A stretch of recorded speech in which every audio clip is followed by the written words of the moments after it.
بسم اللہ الرحمن الرحیم۔ السلام علیکم۔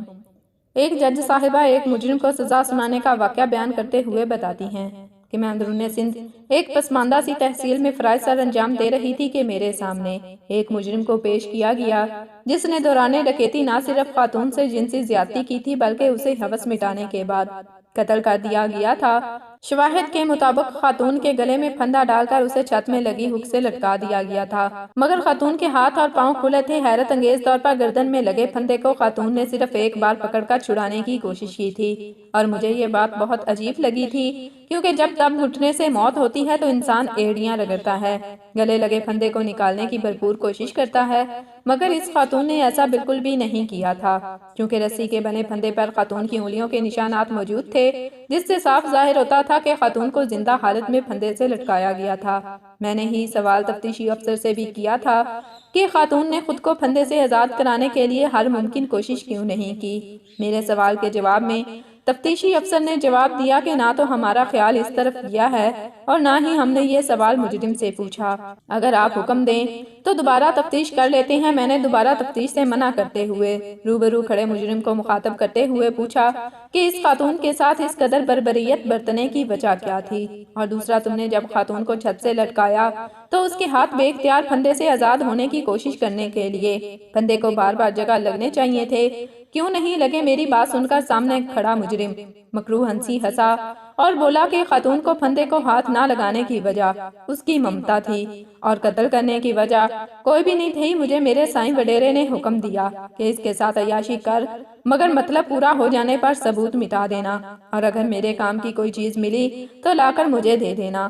دراصل خاتون اور اس کا شوہر پڑھے لکھے تھے اور وڈیرے کی دھونس نہیں مانتے تھے، اس لیے وڈیرے نے میرے ذریعے ان کو سزا دینے کا فیصلہ کیا، اور وڈیرے کے حکم پر میں نے سزا دے دی۔ میں دن دہاڑے شوہر کی غیر موجودگی میں ان کے گھر گھسا، خاتون کے گھر سے سارا قیمتی سامان اور زیور سمیٹا، بعد میں خاتون سے زیادتی کی اور ثبوت مٹانے کی خاطر خاتون کو پھندے سے لٹکا دیا تاکہ لوگوں کو لگے کہ اس نے خودکشی کر لی ہے۔ اور رہی بات خاتون کا پھندے کی طرف ہاتھ نہ لے جانا، تو اس کی وجہ ممتا تھی، کیونکہ خاتون نے ہاتھوں کی مدد سے پھندا پکڑ لیا تو مجھے لگا اسے مرتے مرتے وقت لگ جائے گا۔ میرے پاس اتنا وقت نہیں تھا، لہٰذا میں نے اس کی 1.5 سال کی بیٹی کو زمین پر گرا کر اس کے سینے پر پاؤں رکھ کر دبانا شروع کر دیا۔ بیٹی کو دیکھ کر خاتون اپنی موت کو بھول کر بیٹی کی طرف لپکنے لگی اور چند ہی جھٹکوں سے اس کی گردن ٹوٹ گئی۔ گردن ٹوٹتے ہی وہ مر گئی۔ میں نے اس کی بچی کو وہیں چھوڑا، زیور اور نقدی اٹھایا اور باہر نکل آیا۔ میں نے اپنی ضرورت کی چیز حاصل کر لی تھی اور سائیں کی ضرورت کی چیز سائیں کو دے دی۔ سائیں کا وعدہ تھا پولیس اور عدالت کو وہ سنبھال لے گا، اس لیے میں مطمئن ہوں۔ اس بات میں کوئی شک نہیں کہ ڈکیتی، زیادتی اور قتل کے باوجود بھی وہ شخص میرے سامنے یوں کھڑا تھا جیسے محض کوئی ٹریفک سگنل توڑ کر آیا ہو۔ اس کی بات ختم ہوئی تو میرے ذہن میں 20 سوال اٹھے۔